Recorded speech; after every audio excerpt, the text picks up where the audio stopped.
Good morning class. Welcome to the ज्ञान Ganga coaching. Myself Deepshikha Singh. मैं आप सभी का ज्ञान गंगा कोचिंग में हार्दिक स्वागत करती हूँ. मैं आप लोग को home science TGT PGT NET पढ़ाऊंगी. क्लासेस शुरू करने से पहले सबसे पहले मोस्टली स्टूडेंट्स को प्रॉब्लम ये होती है कि नॉलेज होते हुए भी वो एग्ज़ाम अच्छी तरीके से बिट नहीं कर पाते. तो इसकी प्रॉब्लम सॉल्व करने के लिए मैं आपको कुछ टिप्स बताऊंगी. उस टिप्स को अगर आप फॉलो करते हैं तो 100% आप एग्ज़ाम क्वालिफाई करेंगे, वो भी अच्छे नंबरों से. चाहे वो टीजीटी हो, पीजीटी हो या नेट हो, लेक्चरर का हो या जीजीआईसी प्रवक्ता का हो, कोई भी हो, आप बिट कर सकते हैं. इसका मैं चैलेंज दे सकती हूँ. लेकिन उसके लिए आपको सबसे पहले मेरे इन जो मैं बताऊँगी ये आपके 6 बेसिक पॉइंट कोई भी कंपटीशन बिट करने के लिए इन 6 बेसिक पॉइंट को आपको ध्यान में रखना होगा, तभी आप अपना एग्जाम अच्छे से क्वालिफाई कर सकते हैं. सबसे पहले बात, आपको सबसे पहली चीज जो फर्स्ट पॉइंट होता है, आपने देखा होगा जैसे कि मैंने ऊपर लिख रखा है कि बेस्ट स्कोर स्ट्रेटजी. अच्छे से अच्छे मार्क्स स्कोर करने के क्या क्या स्ट्रेटजी है, क्या क्या आप फॉलो कर सकते हैं. सबसे पहले अगर बात आती है स्टूडेंट्स, तो सबसे पहले हम बात करते हैं अवेयरनेस की. अवेयरनेस से आप क्या समझ रहे हैं? अब आप बोलेंगे मैम हम अवेयर तो हैं तभी तो हम टीजीटी पीजीटी में एग्जाम एडमिशन ले रहे हैं. हाँ बिल्कुल बात सही है, लेकिन वहां उस अवेयरनेस से रिलेटेड नहीं है. सबसे पहली चीज आपको ये कंफर्म होना चाहिए कि आप टीजीटी बिट करना चाहते हैं या पीजीटी करना चाहते हैं या आप नेट करना चाहते हैं. तो आपको उसके विषय में पता होना चाहिए कि उसका फॉर्म कब आ रहा है और उसके फॉर्म की डेट कब है, लास्ट डेट कब है, हमें कब तक फॉर्म भरना है. तो ये सारी चीज़ें आपको पता होनी चाहिए. इसको हम लोग अवेयरनेस बोलेंगे. अदरवाइज बहुत से बच्चे ऐसा क्या करते हैं, एग्ज़ाम होता है, एग्ज़ाम आने वाला होता है और जनरली बच्चे क्या करते हैं कि फॉर्म की डेट खत्म हो गई है, लास्ट डेट है, सर्वर डाउन है, मैम फॉर्म नहीं हो पा रहा है, ये नहीं हो पा रहा है. तो ये सब क्या है, ये सब आप सब की लापरवाही है जिसके कारण आप सब चूक जाएंगे. और इस बार चूकना नहीं है इसलिए क्योंकि बहुत ही बम्पर मात्रा में वैकेंसियां आ रही हैं और आप सभी को पता है कि इलेक्शन है. तो इलेक्शन के दौरान अभी ये वैकेंसियां इलेक्शन से पहले पहले मोस्टली क्लियर हो जाती है, रिटन और आपका इंटरव्यू और आपका सिलेक्शन प्रोसीजर. आप सभी को ये तो पता ही होगा और नहीं पता है तो मैं बता ही रही हूँ कि टीजीटी के एग्जाम में केवल रिटन कर दिया गया है, इंटरव्यू सिस्टम खत्म कर दिया गया है. पीजीटी में आपका इंटरव्यू होना है. तो टीजीटी का अब ये मत समझिएगा कि तो बहुत इजी हो गया, टीजीटी में आपका इंटरव्यू सिस्टम खत्म कर दिया गया है तो आप रिटर्न कर लेंगे. नहीं, तो पेपर का जो स्टैंडर्ड है बेटा वो बढ़ा दिया गया है. आपके पेपर का स्टैंडर्ड अब बढ़ जाएगा. जैसे क्वेश्चंस आते थे थोड़ा सा उसका लेवल और हाई हो जाएगा. तो इसलिए आपको बहुत ज्यादा फोकस करने की जरूरत है. तो सबसे पहले अगर हम बात करते हैं तो मैंने बताया आपको अवेयरनेस की, तो आपको अवेयर रहना होगा. आपका एग्जाम फॉर्म की डेट कब है, लास्ट डेट कब है, आपको फॉर्म भरना है, आपको टीजीटी पीजीटी नेट क्या करना है. तो इससे सबसे पहले आप अवेयर होइए. सबसे पहले जानिए आप किस सब्जेक्ट के हैं, क्या प्रोसीजर है उसका, इस चीज़ों को समझिए. अगर कोई प्रॉब्लम हो, कोई चीज़ हो तो आप अपने कमेंट पे लिख सकते हैं मैम हमें ये चीज़ समझ में नहीं आ रही है, तो हम उसको देख करके आपको ब्रीफ कर सकते हैं. इसलिए मैं आपसे यही बोलूँगी कि सबसे पहले आपको इम्पॉर्टेंट पॉइंट आपको ये कि आपको अवेयर होना होता है. हमें कुछ भी चाहिए उसके पहले हमें अवेयरनेस आना होता है. ये चीज़ क्या है, कैसे होगी, कैसे हम तक पहुँचेगी, ठीक है, इसको लेने के क्या क्या प्रोसीजर हैं, इसके स्टेप्स क्या क्या हैं, एग्जाम कंपटीशन क्वालिफाई करने की क्राइटेरिया क्या है, जनरल है, ओबीसी है, एसटी एससी है, तो क्या क्राइटेरिया है कि आपके इतने मार्क्स होने चाहिए कि आप कंपटीशन क्वालिफाई कर लेंगे. तो ये आपकी क्या होगी, अवेयरनेस होगी. मुझे लगता है सारे स्टूडेंट्स को अवेयरनेस का मतलब बहुत अच्छे समझ में आया होगा. तो सबसे first point, best score strategy में सबसे ज्यादा अच्छे मार्क्स स्कोर करने के लिए सबसे बेस्ट पॉइंट क्या है और सबसे ज्यादा फर्स्ट पॉइंट क्या है, अवेयरनेस. ठीक है. दूसरी बात करते हैं आपके टारगेट की. टारगेट, अब आप अवेयर तो हो गए कि टीजीटी पीजीटी का फॉर्म आ रहा है, हमें इसे बहुत अच्छे से करना है और इसमें इस कोचिंग में एडमिशन लेना है, वहाँ एडमिशन लेना है, लाइव क्लासेस लेनी है, यूट्यूब पे वीडियोस देखने हैं, तमाम चीज़ें आपने सोच ली, समझ ली. लेकिन अब टारगेट टारगेट यानी अमीन आपका हो गया आपका लक्ष्य। लक्ष्य, अब आपको कोई भी चीज अचीव करने के लिए सबसे पहले क्या होना चाहिए?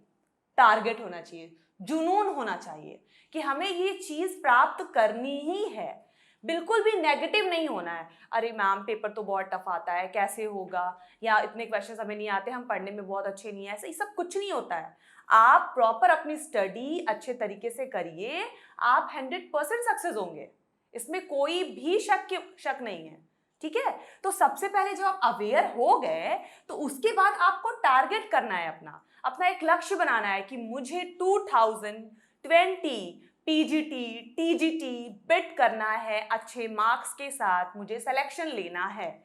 अगर मैं बेट लगाती हूँ, अगर आप इतना श्योर होते हैं कि आपको ये चीज़ करनी है तो आप 100% सिलेक्शन लेंगे, 100% सिलेक्शन लेंगे, इसमें कोई भी शक नहीं है। लेकिन उसके लिए सबसे पहले आपको अपना एक टारगेट बनाना होगा, आपको अपना एक लक्ष्य बनाना होगा कि ये चीज़ हमें बिट करनी है और इसके लिए हमें सारी चीज़ों को करना है। जो भी रास्ते होंगे, जो भी मैम बताएंगी, मैं भी आपको बताऊंगी, बहुत सारी चीज़ें बताऊंगी, और उन तमाम चीज़ों को आप फॉलो जब करेंगे तो आप 100% सक्सेस होंगे, इसमें कोई भी डाउट की बात नहीं है। अगर आपने डाउट किया तो आप दिक्कत में आएंगे, इसलिए आपको डाउट तो नहीं करना है। ठीक है, तो क्या होगा? टारगेट। कहते हैं ना पॉजिटिव थिंकिंग, पॉजिटिव थिंकिंग से इंसान जो है हर चीज़ को अचीव कर सकता है। नेगेटिव चीज़ें क्या होती हैं? हमें डाउन करती हैं और हमारा मॉरलिटी गिराती हैं, हमें कहीं ना कहीं हताश करती हैं कि हम ये नहीं कर सकते हैं। ये सब नहीं करना है, बी पॉजिटिव एंड गेन। और कहते हैं ना नो पेन नो गेन, तो जब तक आपको पेन नहीं होगा तब तक आप कुछ प्राप्त नहीं कर सकते, इसलिए कुछ प्राप्त करने के लिए पेन तो लेना पड़ेगा। वो पेन क्या है? ये रास्ते, इसको अपनाने पड़ेंगे, इसमें कॉन्टिन्यूटी लानी पड़ेगी और आप 100% अचीव कर सकते हैं। तो टारगेट में आपको ये ध्यान रखना है कि आपको क्या प्राप्त करना है। ठीक है, ऐसा नहीं है कि आप केवल टीजीटी को टारगेट किए हैं तो टीजीटी ही कर पाएंगे, पीजीटी नहीं। आपका देखिए मैं तो आपको ये जो चीज़ें बता रही हूँ वो होम साइंस से रिलेटेड बता रही हूँ। मैं तो आपको टीजीटी पीजीटी नेट तीनों पढ़ाऊंगी, सिलेबस मोस्टली मैं आपको बता भी चुकी हूँ। अभी नहीं भी अगर आपको अभी इस चीज़ को पता है तो इस लेक्चर के बाद मैं आपको बता दूंगी कि क्या चीज़ें होती है नेट के पॉइंट ऑफ व्यू से, क्या होती है आपकी टीजीटी के पॉइंट ऑफ व्यू से, क्या होती है आपकी पीजीटी के पॉइंट ऑफ व्यू से, सिलेबस डिस्कस कर दूंगी। ठीक है, तो उससे पहले आप लेकिन ये जानिए कि आपको क्या पढ़ना है, कैसे करना है, कैसे अपने लक्ष्य को, कैसे आपको इसको पार करना है, कैसे आपको इसको प्राप्त करना है। ठीक है, तो टारगेट आपने बना लिया तो 100% आपको सक्सेस मिलेगी। ठीक है, ये पॉइंट भी आपको अच्छे समझ में आया होगा। थर्ड पॉइंट आपका सिलेबस। अवेयर हो गए, हमें पता चल गया कि हमें अपने सब्जेक्ट में होम साइंस में टीजीटी पीजीटी नेट देना है। ये फॉर्म की डेट आ चुकी है, नोटिफिकेशन आ गया, ये हमने फॉर्म भर दिया, अब हमारी तैयारी शुरू हो गई। अब मैंने टारगेट बना लिया कि मुझे क्वालिफाइड होना है, मुझे सिलेक्शन लेना है और मुझे कोई रोक नहीं सकता। जब इतना हमने सोच लिया तो अब हम किस पे आएंगे? सिलेबस पे आएंगे। किस पे आएंगे? सिलेबस। सिलेबस में क्या है? बहुत सारी चीज़ें होती हैं। आपका सिलेबस बहुत लेंदी है, आपको पता ही होगा, क्योंकि आपके होम साइंस की अगर हम बात करें तो आपकी 5 ब्रांचेज हैं, फूड एंड न्यूट्रिशन, आपका human development and child development, extension education and communication, और आपका टेक्सटाइल है, और आपका ह्यूमन फिजियोलॉजी भी आता है। ठीक है, तो हर जगह अलग अलग प्रोसेस। नेट में आपकी फिजियोलॉजी का पार्ट पूछा नहीं जाता है, टीजीटी पीजीटी में फिजियोलॉजी बहुत ज़्यादा पूछा जाता है, मेनली आपका पीजीटी में फिजियोलॉजी बहुत ज़्यादा पूछा जाता है। फिजियोलॉजी यानी शरीर क्रिया विज्ञान की बात करें तो बहुत ज़्यादा ही मात्रा में ये चीज़ें पूछी जाती हैं, जैसा कि आपको पता होगा। तो अब सिलेबस को लेकर के हमको अवेयर होना है कि हमें कितना पढ़ना है। सिलेबस हम पता करेंगे, अपडेट रहेंगे, सबसे ज़्यादा ज़रूरी है। पुराना सिलेबस नहीं, हम नया सिलेबस 2020 का अपडेट होंगे कि क्या क्या चीज़ें, कुछ चीज़ें ऐड तो नहीं हुई, कुछ बच्चे पुराना पढ़ रहे हैं, पढ़ ली, एग्जाम की डेट आ गई, अरे मैम ये चीज़ तो हमारी छूट गई थी, हमने तो देखा ही नहीं था। क्यों नहीं देखा था आपने? आपका ना देखना आपको 4 नंबर से पीछे कर दिया, 2 नंबर से पीछे कर दिया, आपका सिलेक्शन प्रोसीजर पीछे हो गया। होगा कि नहीं होगा? तो ऐसा आपको कुछ भी नहीं करना है। आपको सबसे ज़्यादा इंपॉर्टेंट इन चीज़ों को तो इंपॉर्टेंट रखना है, फिर सिलेबस पे फोकस करना है। टीजीटी का क्या सिलेबस है, पीजीटी का क्या सिलेबस है, नेट का क्या सिलेबस है, आप सिलेबस को देखिए, उसको नोट डाउन करिए, उसको अपना शेड्यूल बनाइए कि हाँ आपको ये चीज़ देखना है, ये चीज़ पढ़ना है, ये चीज़ आपकी पढ़ी हुई है थोड़ी बहुत, ये चीज़ बिल्कुल पढ़ी नहीं है, इस पर हमको बहुत ज़्यादा फोकस करना है। जो चीज़ आपको कम आती है उसको बहुत अच्छे से पढ़ के उसको कंप्लीट करना है। जो चीज़ ज़्यादा अच्छे से क्लियर है उसको देखना है, उसको पढ़ना है और उसको रिवाइज करते रहना है। ठीक है, तो सिलेबस एक इतना महत्वपूर्ण मुद्दा है कि अगर आपको इसके विषय में ही आप नहीं जानेंगे तो आप बताइए आप कंपटीशन कैसे क्वालिफाई करेंगे, नहीं कर सकते। ठीक है, तो सिलेबस आपको जानना बहुत ही जरूरी है, कंपल्सरी है। ठीक है,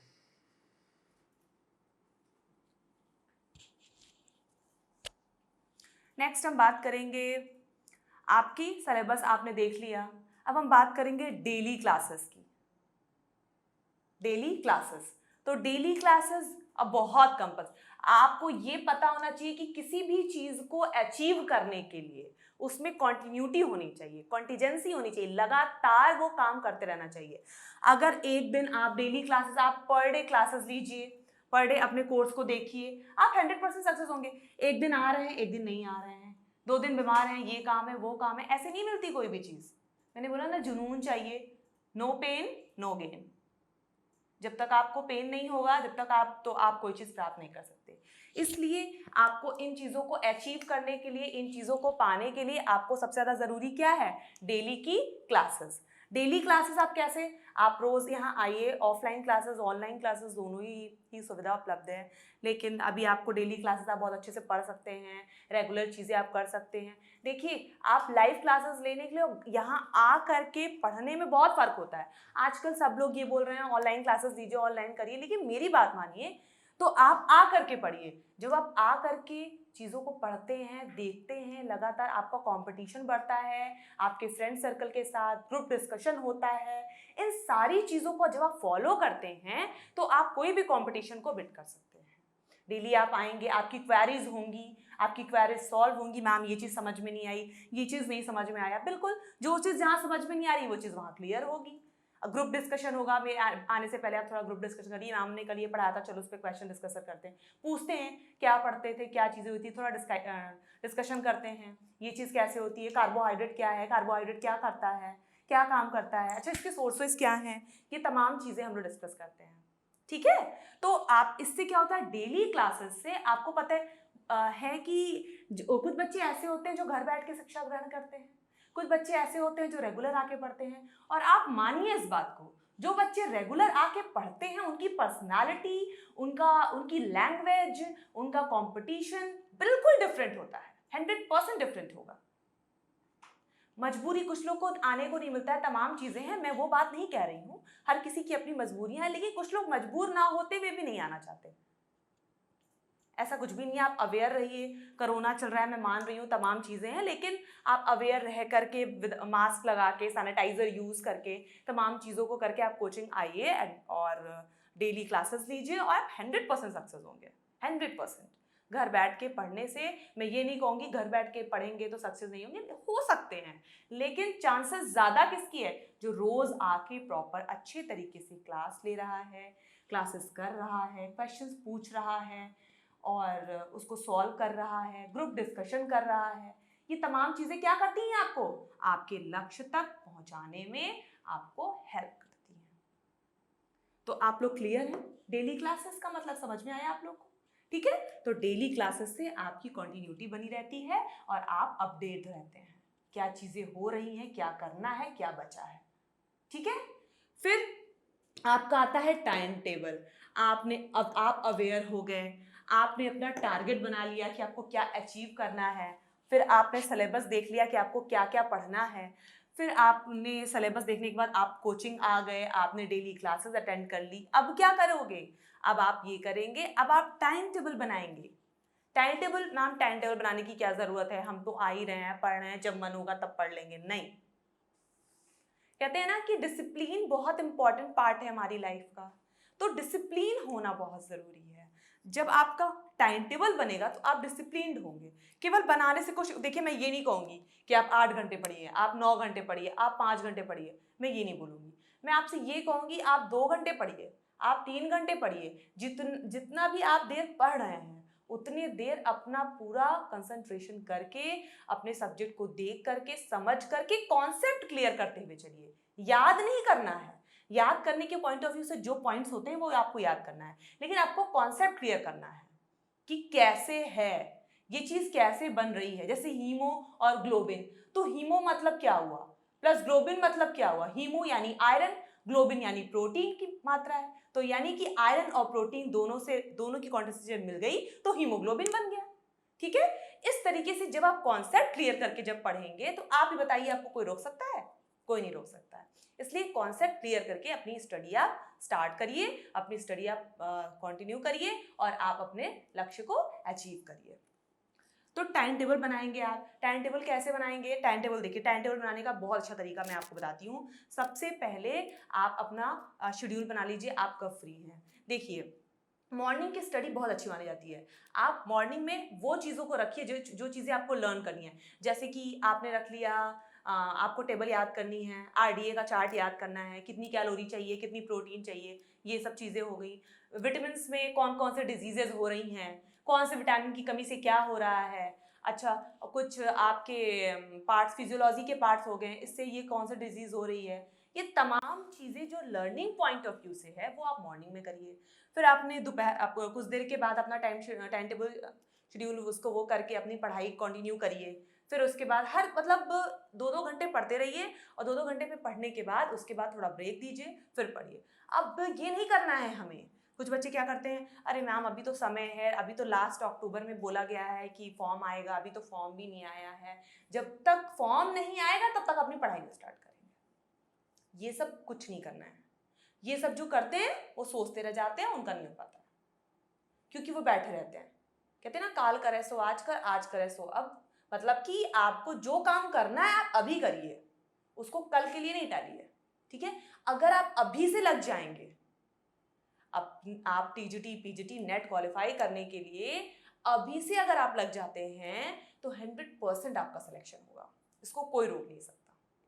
ये मैं श्योर बोल रही हूँ आपको, 100% आपका सिलेक्शन होना है। फिर अभी से आप लग जाइए, आप इन फंडों को फॉलो करिए जो मैंने आपको बताया, और इसको फॉलो करने के बाद आप इसमें लगिए, आप 100% आप अचीव करेंगे। टाइम टेबल बना के रखिए, सुबह हमें ये पढ़ना है, दोपहर में हमें ये पढ़ना है, इवनिंग टाइम में हमें ये पढ़ना है, अपना काम मैनेज करिए, सब करिए, लेकिन टाइम टेबल के हिसाब से अगर आप अपनी पढ़ाई स्टार्ट करेंगे तो आपका पूरा हो जाएगा। बाय द वे, किस दिन ऐसा होता है आपकी तबीयत खराब होती है, कोई इमरजेंसी आ जाती है, किसी भी इमरजेंसी वर्क, आप क्या करते हैं, उस दिन का टाइम टेबल आपका शेड्यूल पूरा नहीं हो पाता, तो अगले दिन आप एक्स्ट्रा टाइम देके उसको कंप्लीट करिए। उसको टालना नहीं है कि अरे ये हो नहीं पाया, अब हम क्या करें, हमारा तो एक दिन छूट गया, अब हमारी पढ़ाई डिस्टर्ब हो गई, अब नहीं हो सकता, 5 दिन खराब हो गया, 6 दिन खराब हो गया, ये सब नहीं सोचना है। जो हो गया है वो हो गया है, जो करना है उसके बारे में आप आगे सोचिए। मैंने बोला ना, पॉजिटिव, नेगेटिव नहीं होना है। अगर आप पॉजिटिव हैं तो आप हर सिचुएशन से बाहर निकल के आप अपने कंपटीशन को बिट कर सकते हैं, आप क्वालिफाई कर सकते हैं। तो आपको अपना टाइम टेबल बनाना है और अच्छे से आपको अपनी पढ़ाई टाइम टेबल के अकॉर्डिंग करनी है। ठीक है, 2 घंटा, 5 घंटा, 6 घंटा वाला मामला नहीं है। जैसे आपको करना है आप वैसे करिए, जैसे आपका टाइम है वैसे आप करिए। ठीक है, ये हो गया, आप अवेयर हो गए, आपने अपना एक टारगेट बना लिया, देन आपने सिलेबस देख लिया, आप रोज आके क्लासेस कर रहे हैं, आपने अपना टाइम टेबल बना लिया। अब आपको क्या करना है? अब मोस्ट इंपॉर्टेंट पार्ट, जो आपको बिना किए आप कंपटीशन क्वालिफाई नहीं कर सकते हैं, आपको प्रीवियस ईयर के क्वेश्चन सॉल्व करने हैं। ठीक है, जितने भी अब तक टीजीटी पीजीटी नेट के एग्जाम हुए हैं, आप उन्हें अच्छे से उसके क्वेश्चन पेपर को आप सॉल्व करेंगे, आप क्वेश्चन पेपर को देखेंगे तो आप सक्सेस होंगे। कैसे? अब क्वेश्चन पेपर ऐसे नहीं देखना है कि हाँ उठाया और देख लिया, ऐसे नहीं करना है। क्वेश्चन किस ईयर में आया है, ये क्वेश्चन कितनी बार रिपीट हुआ है। ठीक है, जो क्वेश्चन जितनी बार रिपीट हुआ है उसको आप देखिए, उसका टाइम, बाप रे ये 4 बार आया है, ये 5 बार क्वेश्चन आया है, तो आप उस पर जरूरत से ज्यादा फोकस करिए। इसका मतलब है वो क्वेश्चन आपके रिपीट हो सकते हैं। ठीक है, क्वेश्चंस को भी सॉल्व करने का तरीका होता है। जैसे कि ऑप्शन दे दिया है, मान लीजिए ए ऑप्शन है, बी है, सी है, डी है, क्वेश्चंस हैं, तो सबसे पहले आप क्या करेंगे, ऑप्शंस पे देखिए, कोई ऑप्शन दिया इसका आंसर तो ये ए हो गया, या मुझे नहीं आ रहा है तुक्का हे भगवान वाला बी होता है, तो हे भगवान करके नहीं आंसर करना है, जो आपको आता है कंफर्म आपको आंसर लगाना है। उसके लिए आपको क्या करना पड़ेगी, प्रॉपर अच्छे तरीके से पढ़ाई करनी पड़ेगी, ठीक है।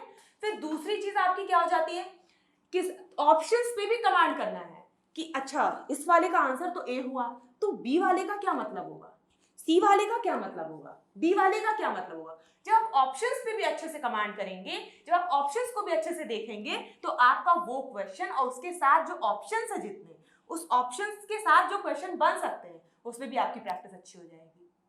इस तरीके से जब आप प्रीवियस ईयर का क्वेश्चन सॉल्व करते हैं तो आप कैसे नहीं कंपटीशन क्वालिफाई करेंगे, आप ही बताइए, ये हो ही नहीं सकता। सबसे ज्यादा मोस्टली आप सुनते होंगे, सब कहते हैं 10 साल का पेपर सॉल्व कर लीजिए, 5 साल का पेपर सॉल्व कर लीजिए, आप कंपटीशन क्वालिफाई कर लेंगे। कर तो सकते हैं आप ये, लेकिन सबसे पहले इन फंडों को भी आपको फॉलो करना है। आपको अपनी चीजों के लिए अवेयर रहना है, क्या है टीजीटी, पीजीटी, नेट, इसको आपको देखना है, ठीक है। उसके बाद आपको अपना टारगेट बनाना है कि आपको क्या क्वालिफाई करना है, टीजीटी, पीजीटी या नेट, मतलब हर किसी का एक लक्ष्य होना चाहिए, बिना लक्ष्य के किसी को कुछ प्राप्त नहीं होता है। उसके बाद आपको अपना सिलेबस देखना है, सिलेबस में क्या चीजें हैं, टीजीटी का अलग सिलेबस है, पीजीटी का अलग सिलेबस है, नेट का अलग सिलेबस है, ठीक है। सब कुछ मिक्स ही रहता है, लेकिन कुछ पार्ट्स किसी में है और किसी में नहीं है, ठीक है। तो इन चीजों को आपको देखना है सिलेबस में। फिर आपको डेली रेगुलर क्लासेस करना है, ये बहुत इंपॉर्टेंट है। आप रोज आएंगे, रेगुलर अपनी क्लासेस करेंगे, क्वेश्चंस पूछेंगे, देखेंगे क्या प्रॉब्लम है, और मैं तो हूं ही सॉल्व करने के लिए आपकी प्रॉब्लम, जो क्वेरीज होंगी वो सॉल्व होंगी, ठीक है। फिर आपको मैंने बताया जैसे टाइम टेबल बनाने के लिए आप वैसे अपना टाइम टेबल बनाएंगे। लास्ट दिन आप प्रीवियस ईयर के क्वेश्चन सॉल्व करेंगे। प्रीवियस ईयर के क्वेश्चंस मैं सॉल्व कराऊंगी मेरी कल की क्लास में, कल मैं आपको प्रीवियस ईयर के क्वेश्चंस भी सॉल्व कराऊंगी कि कैसे क्वेश्चंस आते हैं, क्वेश्चन कैसे सॉल्व करना चाहिए, किस तरीके से देखना चाहिए, ऑप्शंस पे कितनी कमांड होनी चाहिए, कैसे ऑप्शंस आएंगे, ऑप्शंस अगर ये है तो इसका आंसर ये हुआ, तो तीनों ऑप्शंस का मतलब क्या हुआ, उससे रिलेटेड क्या क्या क्वेश्चंस बन सकते हैं, इन चीजों पे भी आपको फोकस करना होगा। जब आप इस 6 स्टेप्स को आप फॉलो करेंगे तो आपको, आप ही बताइए, आप कैसे कंपटीशन क्वालिफाई नहीं करेंगे, 100% कंपटीशन क्वालिफाई करेंगे। मैं ये नहीं कहूंगी कि मेरी कोचिंग बेस्ट है दुनिया और बाकी कोचिंग खराब है, ये सब मैं नहीं बोलूंगी, लेकिन मेरा ये दावा है आपसे कि आप अगर आप एडमिशन लेते हैं, आप करते हैं तो आपकी जितनी भी प्रॉब्लम्स हैं, क्वेरीज हैं, मैं कोशिश करूंगी कि आपकी सारी क्वेरीज सॉल्व हो और आपको 100% सिलेक्शन मिले। मैं आपको केवल गाइड करूंगी, करना तो आपको पड़ेगा ना, मैं आपको नोट्स प्रोवाइड करूंगी, नोट्स दूंगी, एक्सप्लेन करूंगी, लेकिन मेहनत तो आपको करनी है। जब आप इन 6 चीजों को फॉलो करेंगे तो आपको 100% सिलेक्शन मिलना है। और इस बार इतनी मात्रा में वैकेंसी आने वाली हैं, हर बार आप देखते हैं पीजीटी होम साइंस में कभी 7 सीट होती है, कभी 5 सीट होती है, इस बार सीटें भी बढ़ेंगी, आपके एलटी का, आपके टीजीटी का, आपके पीजीटी का, आपके नेट का, प्रवक्ता का, डाइट लेक्चरर का, तमाम वैकेंसी आ रही है। तो इसके लिए आप एडमिशन लें और अपना प्रॉपर अच्छे तरीके से स्टडी करें, ठीक है, और आकर के पढ़ें, उससे आपको ज्यादा अच्छा रिजल्ट मिलेगा, मैं तो आपको यही बोलूंगी। फिर भी अगर आपको कोई क्वेरी हो, कोई प्रॉब्लम हो तो आप बता सकते हैं, बोल सकते हैं, मैं कोशिश करूंगी कि आपकी प्रॉब्लम सॉल्व हो पाए। तो मुझे अब जहां तक लगता है कि आपको ये जितने भी पॉइंट्स हैं, ये सारे पॉइंट्स बहुत अच्छे से क्लियर हुए होंगे कि कैसे क्या है। 150 क्वेश्चंस आपके होते हैं टीजीटी में, पीजीटी में आपको कितने क्वेश्चंस करने हैं, जनरल का क्राइटेरिया के अलग क्वेश्चंस होते हैं, और ओबीसी, एसटी, एससी सबके क्राइटेरिया अलग अलग क्वेश्चंस होते हैं, लेकिन हमें ये सब नहीं देखना है। हमें अगर 150 क्वेश्चन आ रहा है तो हमें ये कहना है हम 150 सही करके आना है। अरे मेरा तो 90 हो जाए, जनरल है तो 100 हो जाए तो भी मेरा सिलेक्शन हो जाएगा, ये सब नहीं करना है। क्यों आप 90 करेंगे भाई, क्यों आप 70 करेंगे, क्यों आप 80 करेंगे, 150 का क्यों नहीं सोचते, 150 लेके चलिए ना कि हम 150 क्वेश्चन सही करके आएंगे, ऐसा सोचिए। तो मैंने कहा पॉजिटिव रहिए और नो पेन नो गेन। जब तक पेन नहीं होगा आप उस चीज को गेन नहीं करेंगे, और जब तक आप आएंगे नहीं, चल के मेहनत करके सफर करके देखेंगे नहीं, तब तक आप कैसे प्राप्त करेंगे अपने लक्ष्य को, आप नहीं कर सकते। इसलिए इन चीजों को फॉलो करना बहुत जरूरी है, और अगर आप इन चीजों को फॉलो करते हैं तो आप 100% सक्सेस होंगे ही होंगे। मेरा ये चैलेंज है आपको। Thank you class.